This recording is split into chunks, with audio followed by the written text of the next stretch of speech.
Hello everyone, ये chapter 3 metal and non metal extraction of metal from the ore. इस topic को हम detail में करेंगे और ये टॉपिक जो है बहुत इम्पॉर्टेंट है।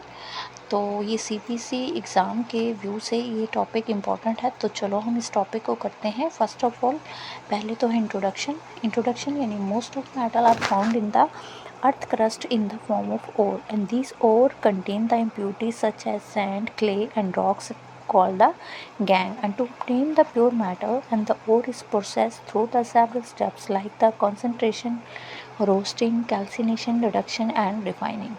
Okay, तो मोस्ट ऑफ मेटल जो हैं फाउंड होती हैं अर्थ क्रस्ट में in the form of ore. और ये ओर जो होते हैं ये कंटेन्स करते हैं impurity such as like a sand, clay, rock, और इन्हीं को हम क्या कहते हैं, गैंग।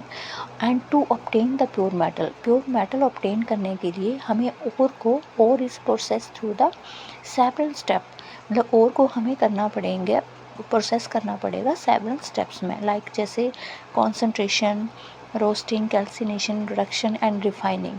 प्योर मेटल करने के लिए तो हमें जैसे फ्लो ऑफ एक्सट्रैक्शन के लिए पहले ओर को क्या करना पड़ता है, कॉन्सेंट्रेशन करना पड़ता है, फिर उसको कन्वर्स किया जाता है इनटू ऑक्साइड में, फिर रिडक्शन की जाती है, फिर रिफाइनिंग की जाती है, देन फिर बनती है प्योर मेटल।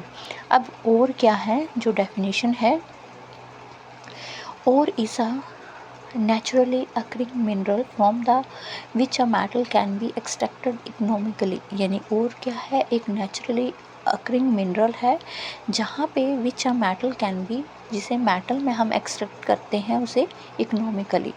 जैसे अब आपके पास है बॉक्साइट, तो ये और है, और एंड देन बॉक्साइट का जो और होगा वो एल्यूमिनियम जिंक ब्लेंड का होगा, जिंक, कॉपर पाइराइट का होगा, कॉपर। इम्पॉर्टेंट नोट है यहाँ पे, every ore is a mineral but every mineral is a not ore. Important है। अब है आपको कॉन्सेंट्रेशन ऑफ ओर। इसका मीनिंग क्या है, कॉन्सेंट्रेशन ऑफ ओर, हम क्या करते हैं इसमें, the process of removing unwanted impurities gangue from the ore is called concentration of ore. हम क्या करते हैं, जो भी अनवांटेड इम्प्यूरिटीज़ हैं किसके साथ, ओर के साथ, तो हमें उनको क्या करना पड़ता है, रिमूव करना पड़ता है। उसी को हम कॉन्सेंट्रेशन ऑफ ओर कहा जाता है। तो जैसे अनवांटेड इम्प्यूरिटीज़ होगी, सैंड होगी, क्ले होगी, जो भी उस ओर के साथ लगा होगा हमने उसको क्या करना है, उससे रिमूव करना है। ये ऐसा क्यों करते हैं, क्योंकि remove of sand, clay and stone, जिससे क्या होता है, increase the percentage of metal and makes the extracted easier and more economical. जिससे क्या होगी, जो एक्सट्रैक्शन होगी मेटल की वो बहुत ही ईजी हो जाएगी और थोड़ी सी इकोनॉमिकली सस्ती हो जाएगी।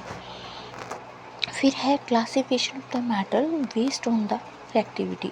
अब हमने क्या किया है, मेटल को एक्सट्रैक्ट करने के लिए उनको तीन हिस्सों में, तीन पार्ट्स में डिवाइड कर दिया गया है। फर्स्ट पार्ट है कि कौन सी मेटल जो है वो हाईली रिएक्टिव हैं, जिससे आपके पास है potassium, sodium, calcium, magnesium and aluminium. तो हम क्या करते हैं, एक्सट्रैक्ट मेथड, तो इन सभी मेटल को हम इलेक्ट्रोलाइसिस प्रोसेस यूज़ करते हैं। क्यों करते हैं, क्योंकि इसमें जैसे carbon can not reduce the oxide of this highly reactive metal, क्योंकि कार्बन जो है वो रिड्यूस नहीं करता है ऑक्साइड को, क्योंकि ये बहुत ही क्या है, हाईली रिएक्टिव मेटल। जैसे aluminium is extracted by the electrolysis of the molten aluminium oxide. फिर जो मॉडरेट रिएक्टिव मेटल होती हैं जैसे जिंक, आयरन, लेड, टिन, इनको हमें एक्सट्रैक्ट करने के लिए 4 स्टेप होते हैं। कॉन्सेंट्रेशन ऑफ ओर, सेकंड है आपका कॉन्सेंट्रेशन ऑफ द ओर, मैंने आपको बता दिया कि इसमें हम इम्प्यूरिटीज़ को अलग करते हैं, ठीक है। एंड दूसरा है हमारा रोस्टिंग एंड कैल्सिनेशन। ये प्रोसेस भी मैं आपको डिटेल में बताऊंगी कि रोस्टिंग में क्या करते हैं और कैल्सिनेशन में क्या करते हैं। थर्ड हमारा है reduction using a carbon. Fourth है हमारा प्यूरिफिकेशन। और लो रिएक्टिव मेटल होती हैं जैसे copper, silver, gold and mercury.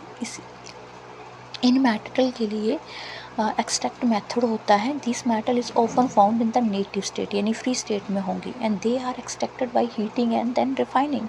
उनको क्या किया जाता है, ओनली हीट एंड रिफाइन किया जाता है तो ये मेटल क्या होती हैं, एक्सट्रैक्ट होती हैं। तो आपको 3 मैंने मतलब 3 पार्ट्स में डिवाइड किया था मेटल को कि कैसे एक्सट्रैक्ट होती हैं। एक हाईली रिएक्टिव, फिर लो रिएक्टिव और जो मॉडरेट होती हैं, मीडियम। तो तीनों के आपने प्रोसेस याद रखने हैं। ओके। और आपको नेक्स्ट वीडियो में बताऊंगी रोस्टिंग और कैल्सिनेशन प्रोसेस क्या है। Thank you.